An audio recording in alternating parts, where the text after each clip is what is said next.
Yang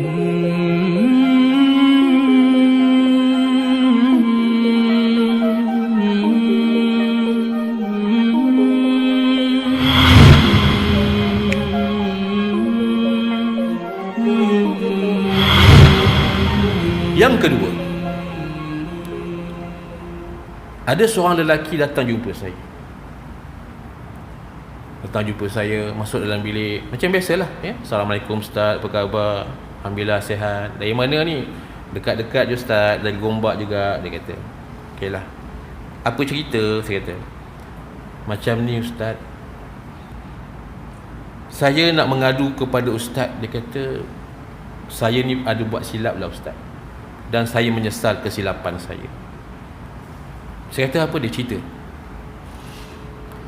Dia datang jumpa saya tu, saya ingat pada bulan Februari, bulan 2, ya, sebelum PKP.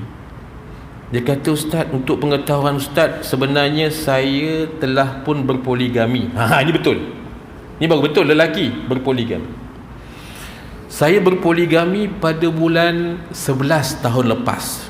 Maknanya 2019 dia berpoligami. Dan Ustaz, saya pun pada ketika itu tak tahulah Ustaz, saya main ikut je apa orang suruh buat, saya buat. Saya tanya, di mana kamu bernikah? Saya bernikah disebutlah negeri itu, tapi bukan di Selangor lah. Saya bernikah di negeri ini Ustaz. Dan bila saya bernikah, pernikahan itu dijalankan oleh seorang imam, dia kata. Seorang imam, dan pernikahan itu berwalikan adik kepada isteri saya. Mak bapak dia dah bercerai, dia kata. Bapaknya pun tak tahu kat mana. Sebelum pernikahan berlaku, saya dimaklumkan oleh isteri kedua saya, dia mengatakan bahawa dia adalah janda dan dah lama bercerai. Dia dah habis tempoh iddah. Jadi saya yakinlah dengan apa yang dia cakap. Itu sebab saya bawa dia berkahwin, berjumpa dengan imam ni Ustaz. Imam ni kata, boleh kahwin, dia kata. Imam tu nikahkan saya, ya. Dan yang menjadi curiga saya Ustaz, selepas sebulan berkahwin, saya dapat surat nikah Thailand. Bukan surat nikah Malaysia, surat nikah Thailand. Jadi maksudnya apa tuan-tuan? Saya ketika itu dalam kepala otak saya dah fikir dah, confirm nikahnya nikah sindiket. Saya tanya, kamu ada buat permohonan poligami tak? Tak ada Ustaz. Ada tak kamu pergi ke mahkamah dan pejabat agama buat permohonan? Tak ada Ustaz. Saya kata, confirm nikah sindiket. Berapa kamu bayar pada imam? Tak banyak Ustaz. Berapa? 6,000 dia. Dia bayarkan imam tu 6,000 tuan-tuan, untuk dia berkahwin. Dan dia tak tahu nikah tu nikah sindiket. Dia kata, kawan dia kata, imam ni boleh settle semua, jangan risau, dia kata. Dengan sijil-sijil boleh dapat. Betul lah dapat sijil, tapi sijil nikah Thailand. Jadi macam mana? Macam mana pula nikah di Malaysia boleh dapat sijil nikah Thailand? Ini salah satu benda yang pelik berlaku. Sepatutnya kalau nikah di Malaysia, dapatlah sijil nikah Malaysia. Jadi dia tidak dapat sijil nikah Malaysia. Confirm nikahnya nikah sindiket. Kemudian dia bayar 6,000 tuan-tuan. 6,000 bukan sikit, banyak. Saya tanya dia, awak tahu tak berapa upah nikah di Selangor ni? Upah nikah saya nikahkan orang ni berapa? Tahu tak? Saya tak tahu Ustaz. Upah nikah saya, juru nikah 100 dia, saya cakap. Campur dengan saksi 2 orang, campur dengan pendaftaran nikah, baru 160. Yang awak duk bayar sampai 6,000, kenapa? Kan dah menyusahkan, saya cakap. Tepuk dahi dia tuan-tuan. Saya memang menyesal betul lah, kata.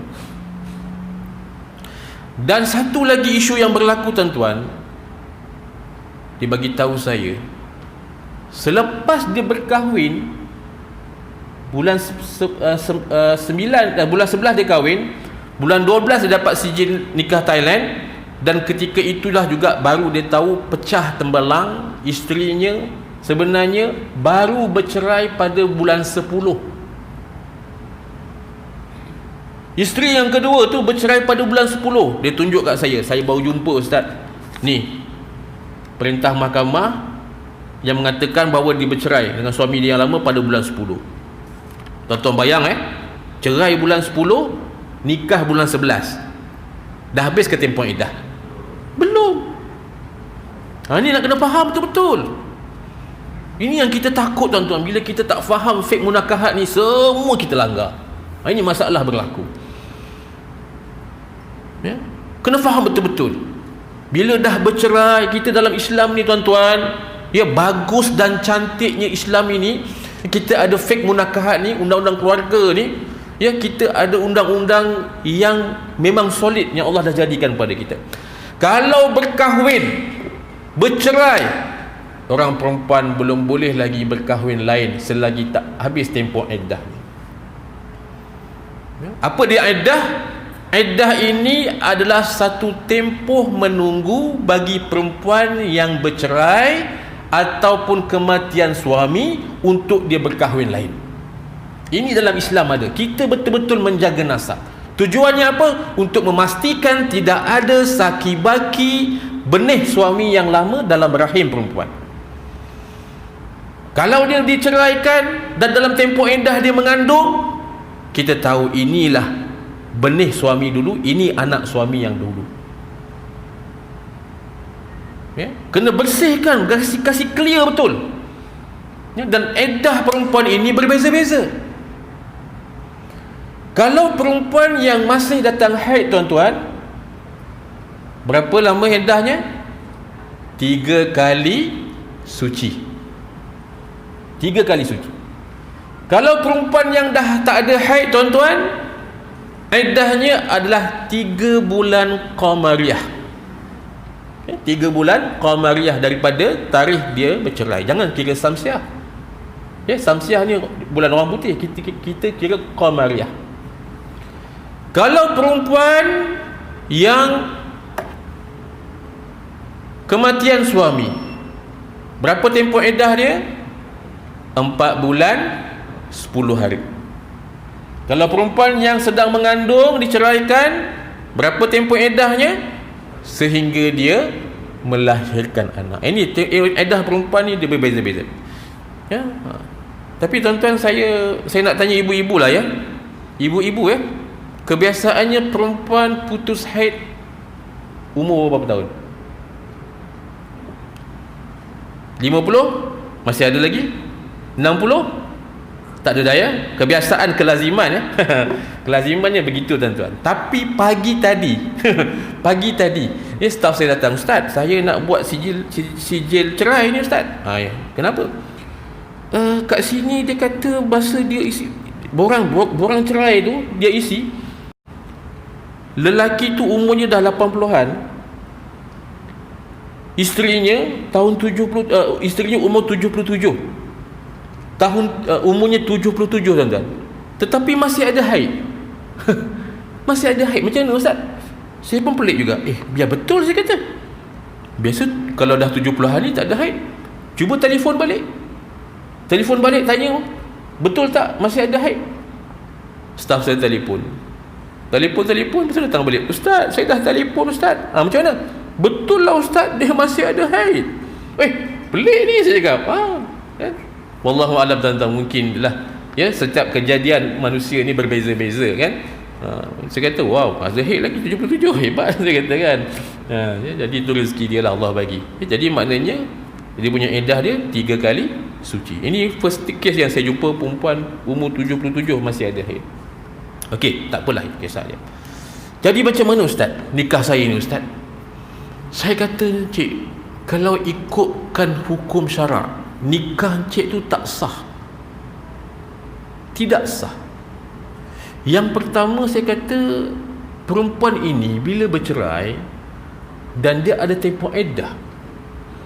Bila tempoh iddah itu adalah tempoh untuk suaminya rujuk balik kepada isteri yang diceraikan. Kalau itu talak rajai. Kalau talak bain pun dalam tempoh iddah, perempuan ni tak boleh bernikah dengan lelaki lain sehinggalah tamat tempoh iddah baru boleh kahwin dengan lelaki lain. Itulah ustaz, saya rasa macam ada macam-macam tak kena dengan pernikahan saya ni. Saya kata memanglah tak kena. Yang pertama, kamu kahwin dengan perempuan yang masih dalam tempoh iddah. Yang kedua, nikah kamu ni adalah nikah sindiket. Ini pun masalah juga saya cakap. Kamu dah habis beribu-ribu tapi nikah kamu tengok apa dah jadi, saya kata. Menyesal. Dan sekarang ni ustaz, memang saya dah ceraikan pun isteri saya ni. Ceraikan pula begitu. Ya? Saya pun tak boleh nak buat apa dah. Sebab nikahnya tuan-tuan, nikah sindiket yang tidak didaftarkan. Ya? Yang tak didaftarkan. Jadi banyak masalah. Jadi ini jangan berlaku tuan-tuan.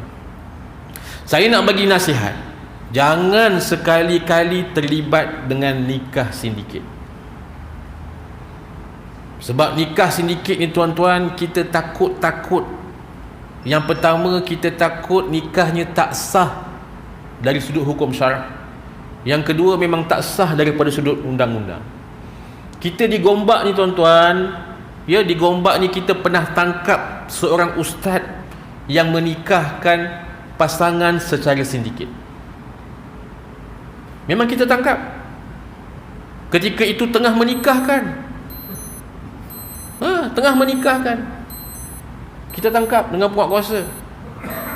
Ya? Kita bawa pergi mahkamah, didakwa, sabit kesalahan. Terus kita buang. Salah seorang imam. Buang terus. Sebab dia nikah sindiket.